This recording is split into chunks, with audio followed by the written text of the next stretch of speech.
Think of this, a taxpayer like you and me spends rupees 86,000 every month on the Revdis and the Freebies. That is a lot of money.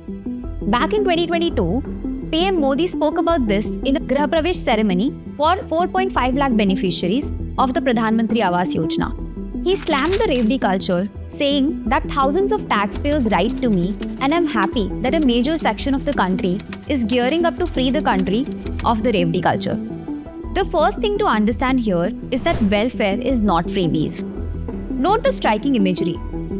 PM Modi slammed freebie politics while he was at the housewarming of homes under the Pradhan Mantri Awas Yojana. At the same event, he mentioned that 4 crore poor people received free treatment under Ayushman Bharat Yojana. Let's also get to his full statement now.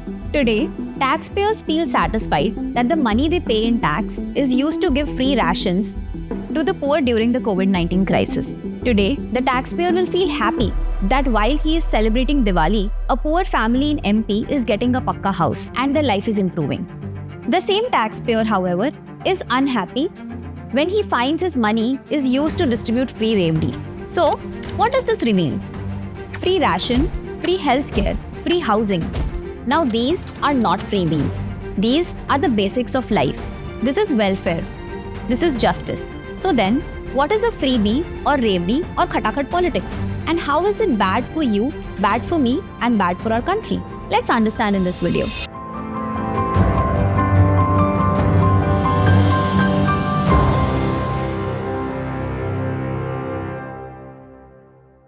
In India, the terms freebies and welfare schemes are often used interchangeably, but they represent two very different approaches to governance and public spending.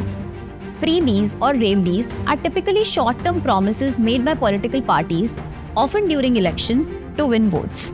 Now these can include meritless cash transfers, free electricity, and free goodies like televisions or cookers. While these promises may seem attractive, they are often economically unsustainable.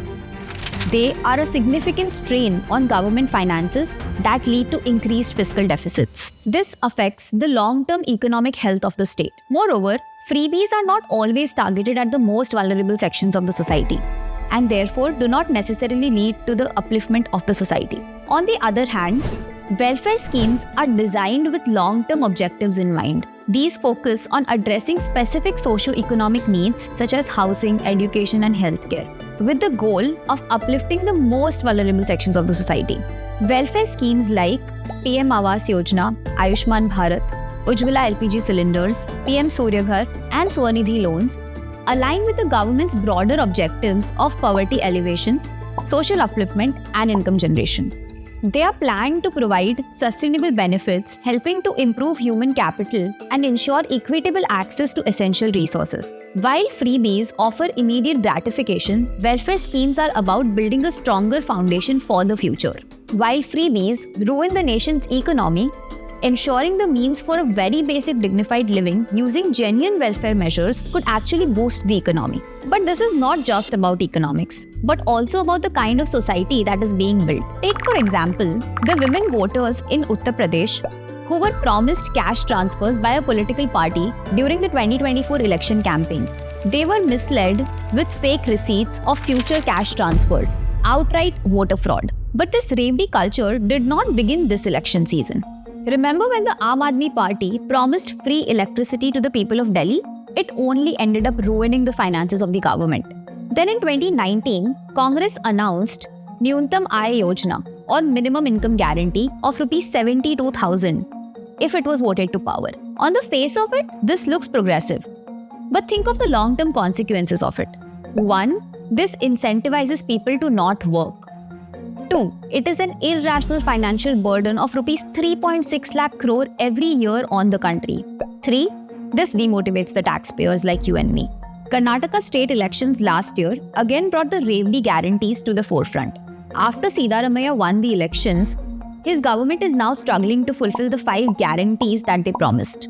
In fact, the Karnataka government had to resort to hiking fuel prices, selling government land worth Rs 25,000 crores and hiring consultants to find ways to meet these promises. And in Himachal Pradesh, the ministers and secretaries had to forego 2 months of salaries and allowances due to states' poor fiscal health. Empty coffers have forced the government to take this step. Freebies like revival of old pension scheme, a promise to pay Rs 1,500 to women, and free power have resulted in a financial mess in Himachal, which is under a massive debt of Rs 86,589 crores. So, what ended up happening here? The government treasury takes a hit, and the tax-paying citizens like us suffer.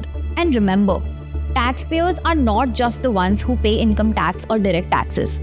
Everyone pays taxes when you purchase anything at all. So this does not just hurt the middle class or upper class, but everyone. That GST you pay on a packet of biscuits is a tax that should have been spent on giving you better healthcare, better roads, and better education, right?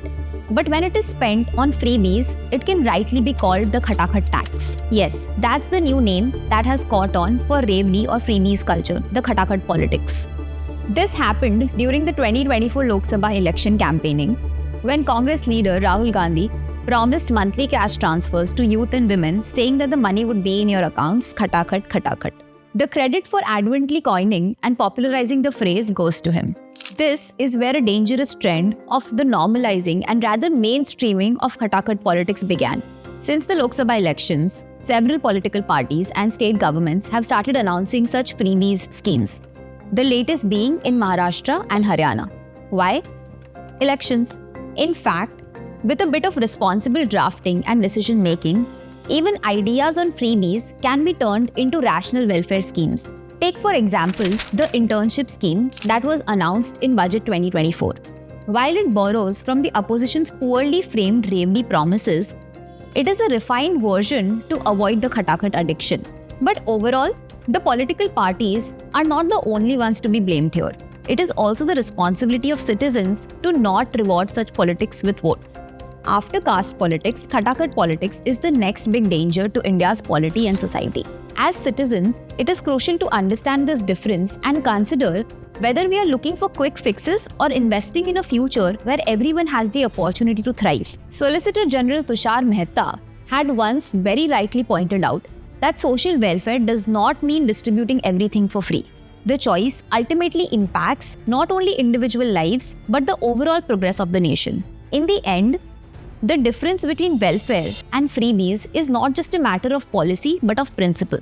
Welfare schemes aim to build a nation where every citizen has the opportunity to lead a life of dignity and security, with access to essential resources. Freebies, on the other hand, offer a fleeting solution that can jeopardize the very fabric of our economy and society. As we move forward, it's up to us, the citizens, to demand responsible governance that invests in our future rather than pandering to short-term gains. Remember, the strength of a nation lies not in the promises made, but in the foundations we build together. Think about it. This is Urvi. I'll see you in the next one. If you like this video, you will also like our analysis on the distress in the farming sector of India.